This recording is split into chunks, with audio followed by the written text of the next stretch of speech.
Joining us now is Dr. Tom Frieden.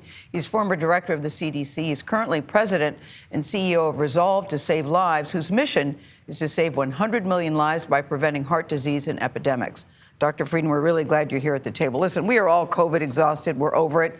But COVID is not over us. Does it make sense to you, this ruling? And should we leave it up to people to make their own decisions to mask or not mask? Well, I'm a doctor, not a lawyer, so I can't comment on the legal case. But we rely on the society to make sure that our kid doesn't get hit by a drunk driver, that the food that we eat in a restaurant doesn't make us terribly sick, that the medicines we pick up at the pharmacy are not contaminated. In the same way, we need the government and society to be able to protect us if a more dangerous variant comes or another health threat comes. So how much does this really matter? We heard from the immunocompromised person in Errol's piece. If you're wearing a mask yourself, one-way masking as it's called, and everyone else is not, how much of a difference does that make? You're a lot safer if everyone is masking. That's why we are all connected. And that connection means that my health depends on what you do. But if other people around aren't masked, then if you're immunocompromised, older, then up your mask game to an N95. It's not perfect,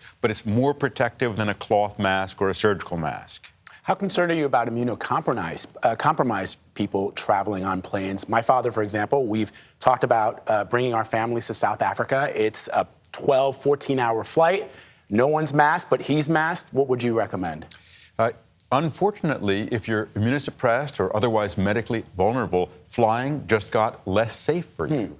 Now, it's really hard to wear a mask for 10, 12, 14 hours, but that's what you might have to do if you want to reduce your risk for yourself personally. If all of us were masked up, all of us would be safer. So it sounds like you're saying he probably shouldn't get on a plane for that long. You know, it's a risk-benefit calculation. How important is that trip to you? How important is that meeting or that meal? And if it's important, then you do it staying as safe as possible, meaning an N95 mask for the whole way. Cases are already going up now. Don't you think this will mean cases will continue to go up?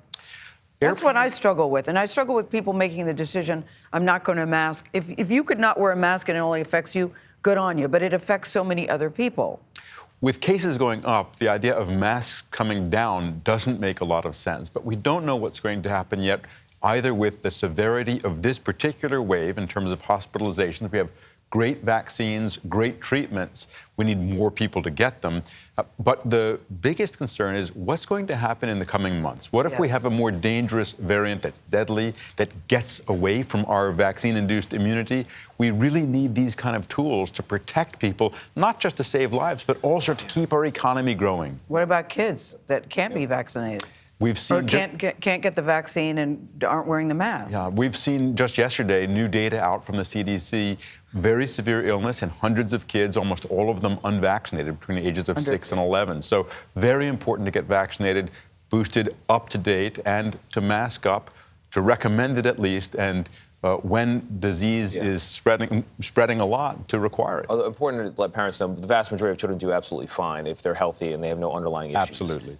We're still waiting to hear from the CDC. In the meantime, Dr. Tom Frieden, thank you very much for being here. We appreciate it.